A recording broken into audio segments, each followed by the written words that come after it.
Bonjour à tous, merci de rester fidèles sur la première chaîne YouTube à travers le monde télé. Chango tozana sengo mingi ya kokuta na isu nabino tozali awa na Faden House esika oyo mwana mboka Martin Fayulu Madidi président a décidé azali à tenir conférence de presse pour nous fixer opinion sur la situation à Minembwe pe 10 ans il y a rapport mapping. Martin Fayulu a interpellé l'autorité na ndenge ba agir te na likambo wana pe azali ko benga ba congolais sur la marche ce mercredi 14 octobre pour la boya balkanisation en Mokanabiso pe azosenga ba congolais na campagne à bengi libérons le pays pour na ba congolais ba s'impliquer pour que plan ya balkanisation et salamate pour na ye likambo ya Minembwe wana ezali likambo ya ba occupant, donc il faut vraiment ba congolais ba se mobiliser pour que occupation wana penza et la tanzo toté a mboka na biso Congo. À propos ya rapport mapping avec Osenga ba congolais ba soutenir initiative ya Dr Denis Mukwege oyo avec Osenga vraiment instauration ya tribunal international pour le Congo pour na ko juger ba acte sur salama depuis 98 jusqu'à 2003 na ba atrocité na est ya mboka na biso to na kotika mnobola na conférence de presse na intégralité nango vraiment. Restez connectés. L'effort pour l'indépendance, restons nos fronts, longtemps courir, et nous devons prenons les plus belles élan dans la paix de l'argent, par la terre, nous bâtirons un pays plus beau qu'avant, dans la paix citoyenne. Entonner l'hymne sacré de notre solidarité. Fièrement saluer l'emblème de notre souveraineté.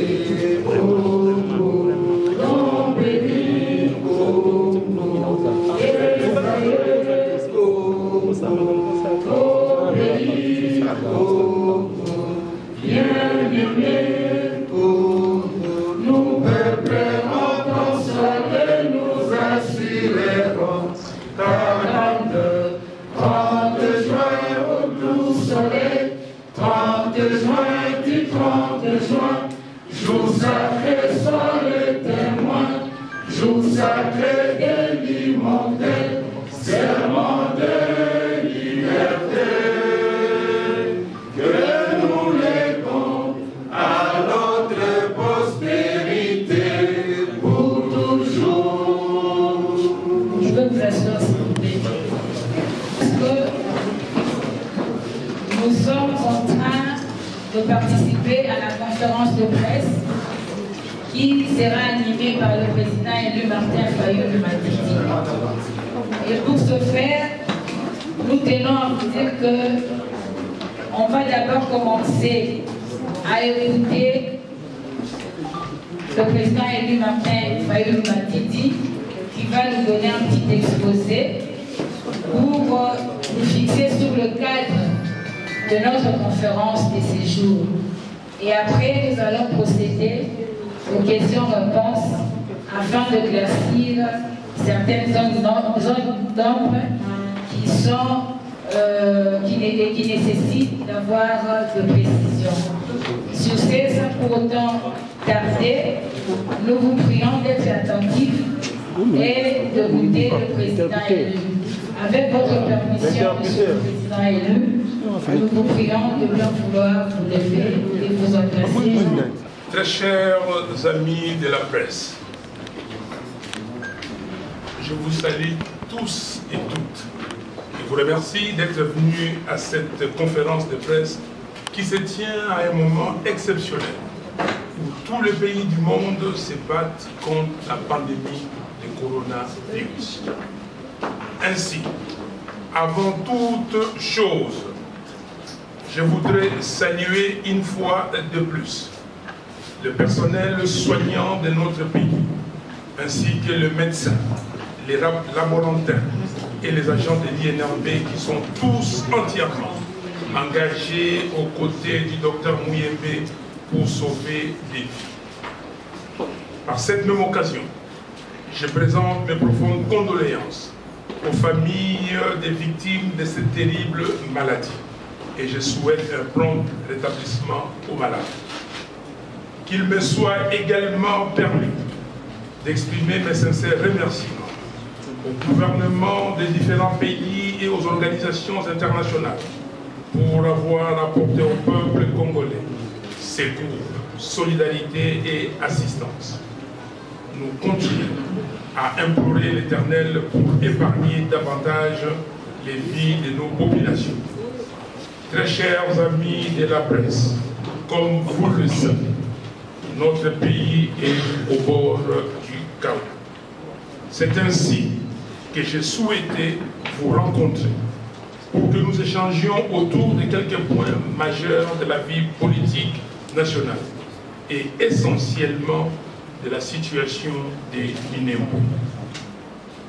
Commençons d'abord par la commémoration du génocide du peuple congolais. Nous avons choisi la date du 2 août, date du début de la grande guerre d'agression et d'occupation de chaque année pour commémorer le génocide congolais, afin que la nation congolaise, dans son ensemble, construise une même compréhension, une même conscience et une même conviction des causes et du déroulement d'un crime contre l'humanité qui a coûté la vie de millions d'innocents congolais. Ces hommes qui ont été sauvagement massacrés, ces femmes qui ont été violées et méchamment tuées, et ces enfants qui ont péri dans les conditions les plus cruelles ne doivent jamais être oubliés. Ils sont nos parents, oncles, tantes, cousins, frères, sœurs, enfants, voisins, collègues. Leurs visages habitent encore beaucoup de nos consciences. Leur voix résonne encore dans plusieurs de nos oreilles. Le 2 août de cette année 2020 à Kinshasa, dans toutes les provinces du pays et dans la diaspora à travers le monde, les Congolais étaient nombreux à dire avec panache que ces lourds tribus payés par notre patrie ne doivent pas être oubliés. Nous ne devons pas l'oublier. Nous avons décrété cette commémoration parce que se souvenir d'une telle tragédie, c'est aussi et surtout à la fois vouloir comprendre le processus historique et social qui ont rendu possible cette violence inouïe et transmettre l'horreur de ces crimes pour que cette histoire ne se répète plus jamais dans notre pays. Nous avons décrété cette commémoration parce que c'est taire lorsqu'on est victime de génocide, c'est encourager les génocidaires à continuer leurs œuvres macabres sans crainte des représailles. Je remercie tous les compatriotes pour cette commémoration.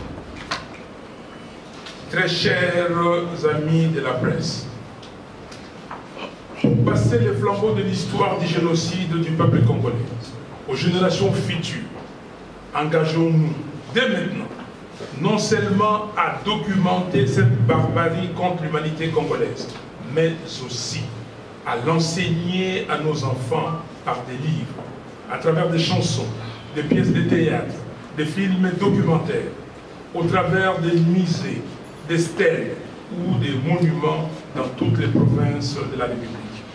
Et décidons dès aujourd'hui qu'un jour, une ville de la RDC abritera les mémorials du génocide du peuple congolais. C'est ici le moment de vous inviter à avoir une pensée pieuse pour tous nos martyrs en observant une minute de silence en leur mémoire.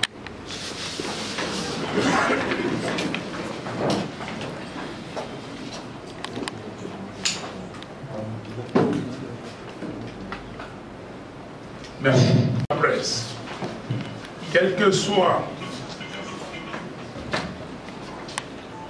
Très chers amis de la presse, quelle que soit la nature ou l'ampleur du crime commis contre autrui, l'impunité est tout simplement inadmissible. Voilà pourquoi, de toutes mes forces, je soutiens et je demande à tous les Congolais de soutenir l'initiative lancée par le docteur Denis Mukwege, le prix Nobel de la paix, celle de la création d'un tribunal pénal international pour la RDC. Et je me battrai sans répit pour que le rapport Mabim soit exhumé de sorte que le persécuteur du peuple congolais de tous bords soit traqué et déféré devant la justice. Tel est le deuxième point de ma communication.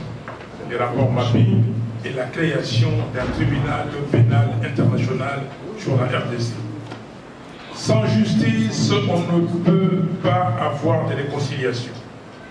Il est donc impératif que les Congolais et le monde entier sachent ce qui s'est passé à l'est de la RDC, c'est-à-dire la vérité. Car de la vérité découlera la justice, et la justice amènera réparation, prélude à la réconciliation. On ne peut pas faire autrement. La communauté internationale, qui dépense beaucoup d'argent pour la MONUSCO sans résultat palpable, devrait aussi œuvrer pour la justice. La justice qui viendra avec la mise en place du tribunal pénal international pour le Congo. Très chers amis de la presse, en Belgique, la loi du 23 mars 1995 punit quiconque nie, minimise grossièrement ou cherche à justifier les génocides commis par les régimes allemands pendant la Seconde Guerre mondiale. En France, la loi Guesso, adoptée le 13 juillet 1990, punit d'1 an d'emprisonnement et de 45 000 € d'amende toute contestation des crimes contre l'humanité commis pendant la Seconde Guerre mondiale.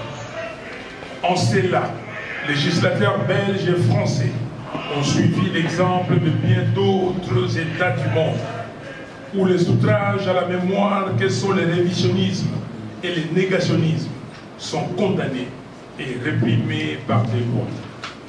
Dans notre pays, l'ambassadeur du Rwanda en RDC réside confortablement à Kinshasa, après avoir tenu des propos niant et minimisant de façon caricaturale et téméraire les martyrs du peuple congolais à Kasika en 1998.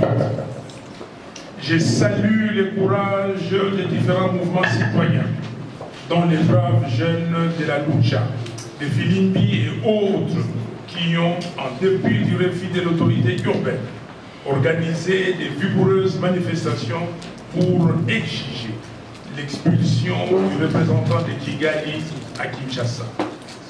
Cette situation est révélatrice d'une faiblesse dont la source est, sans doute, le manque de légitimité des institutions de la République et de leurs animateurs.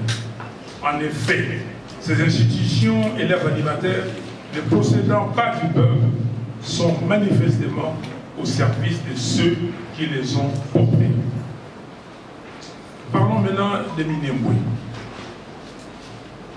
L'installation tapageuse de Minembwe en commune rurale doit être comprise comme une tentative d'officialisation de la matérialisation de l'occupation de notre pays et donc le début du processus de sa balkanisation physique.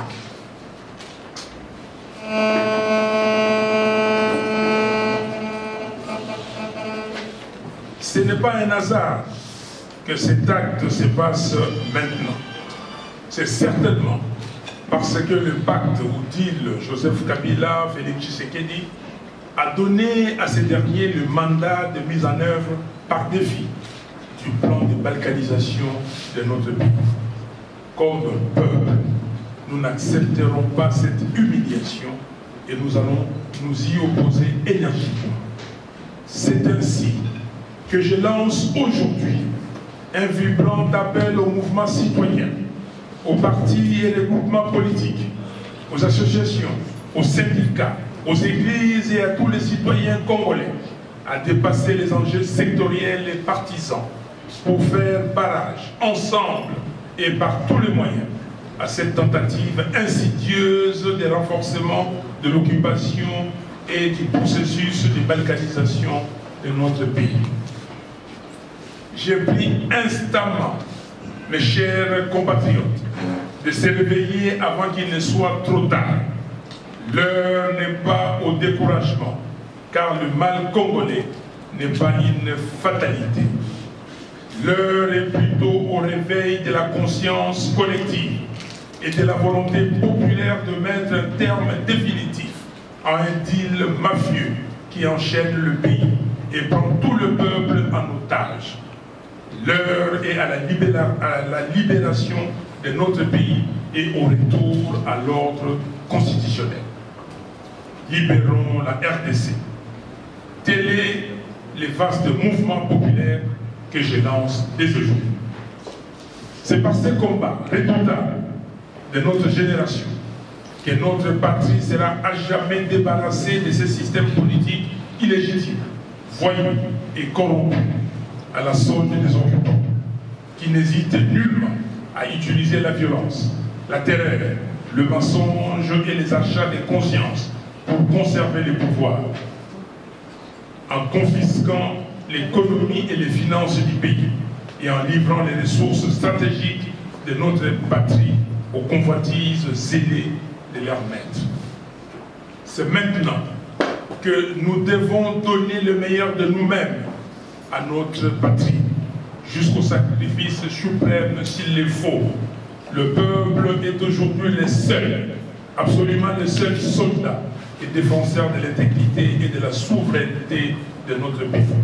Si aujourd'hui nous baissons le bras et nous laissons Minembwe entre les mains de ses occupants, demain nous n'aurons plus de pays. Nous serions le premier peuple d'Afrique à être asservi, occupé et colonisé par un autre peuple d'Afrique. Ainsi, je lance un vibrant et solennel. Ainsi, je lance un appel vibrant et solennel à toutes les Congolaises et à tous les Congolais pour une marche d'unité nationale et de défense de l'intégrité territoriale ce mercredi 14 octobre 2020.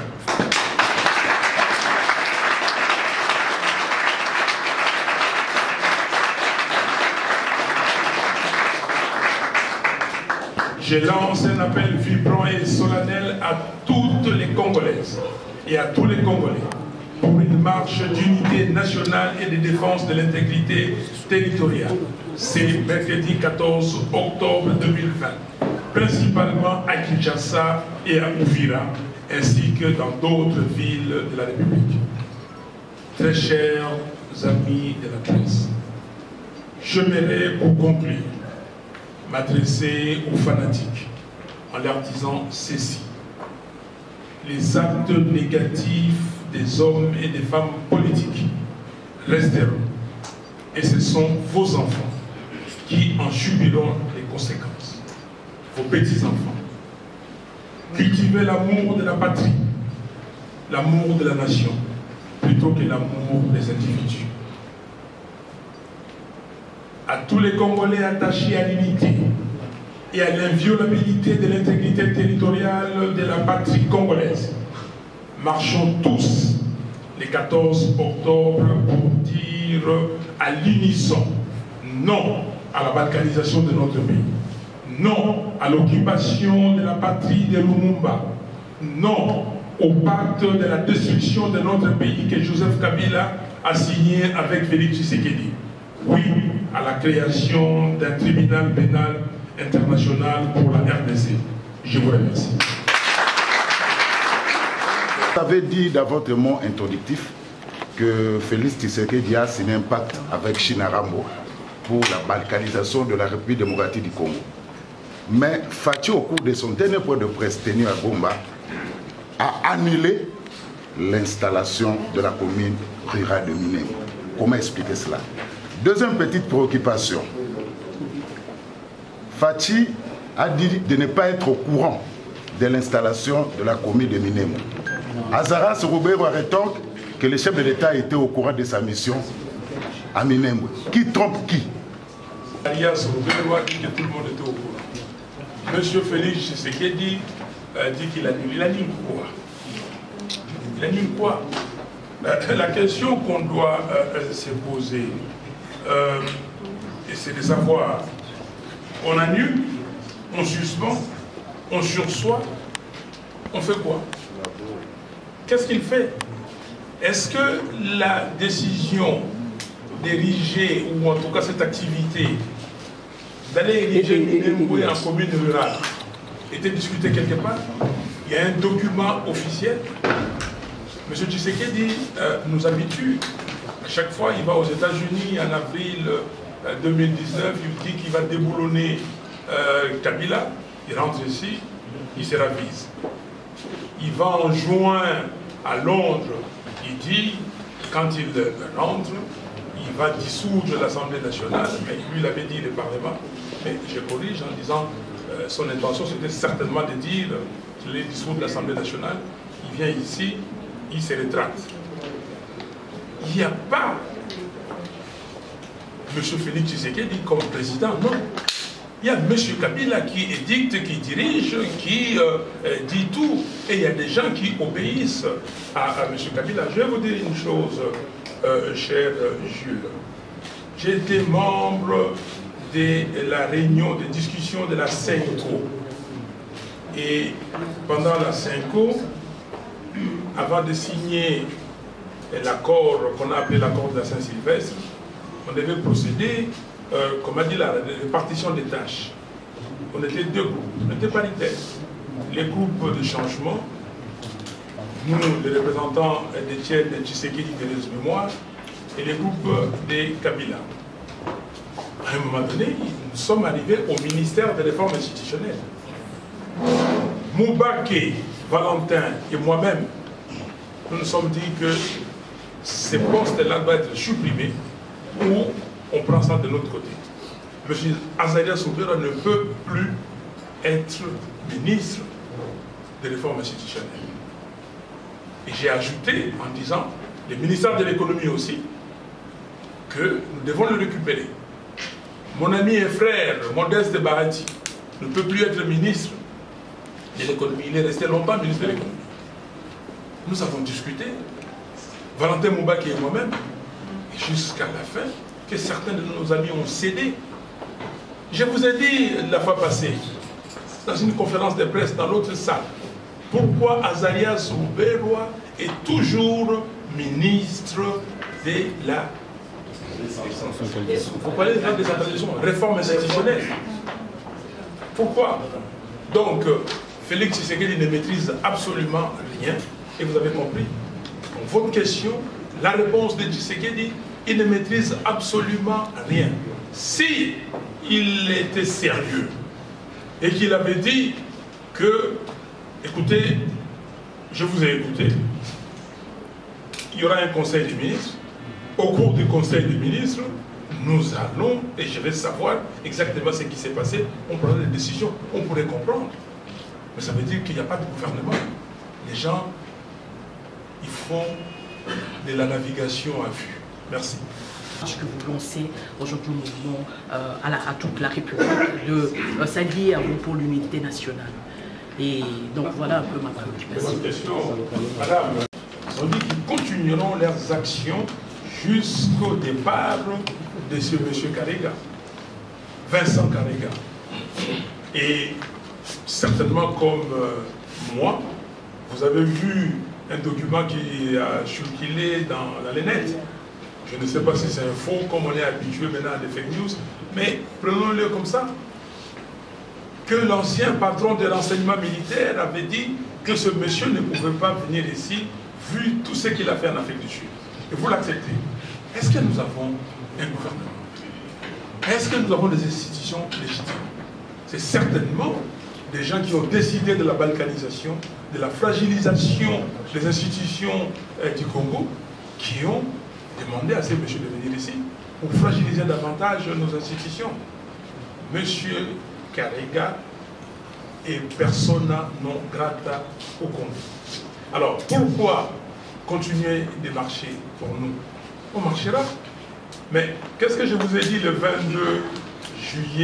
22 août, pardon, quand je suis rentré en Guinée? Que je suis venu pour qu'on en finisse. Il faut qu'on en finisse avec ces pouvoirs illégitimes. Nous devons en finir, parce que le peuple congolais souffre. Si vous croyez que c'est vous seuls qui êtes congolais, parce que vous vivez dans les moins de 10 000 km² ici à Kinshasa, et que vous appelez votre république la République de Kinshasa, vous vous trompez. La République démocratique du Congo, c'est 2 345 460 km². C'est ça. Pas un 7 cm qui doit partir. Vous savez que nos frères prenaient de l'Utchou. Qu'est-ce qu'ils en disent aujourd'hui? Nos frères de l'Utchou. Nos frères de tout l'Est de la République. Des Litouris, partout. Des Haut-Ouélé, Bas-Ouélé. Les gens n'ont pas de toit. Les gens sont réfugiés. Les Congolaises, les Congolais sont des déplacés internes dans leur pays. Combien de millions? Et ces millions n'ont pas droit de vie, n'ont pas droit d'exister. Nous devons libérer le pays. Nous sommes otages aujourd'hui de nos richesses. Nous sommes otages des complots. Nous sommes otages de la trahison de certaines filles et de certains fils de notre pays. Et vous, vous vivez. Nous sommes des contemporains. Et donc, nous, nos enfants, nos arrière-petits-enfants, vont profaner nos tombes parce qu'on n'a pas su sauver la République. Nous allons continuer de marcher pour qu'on nous entende. Merci.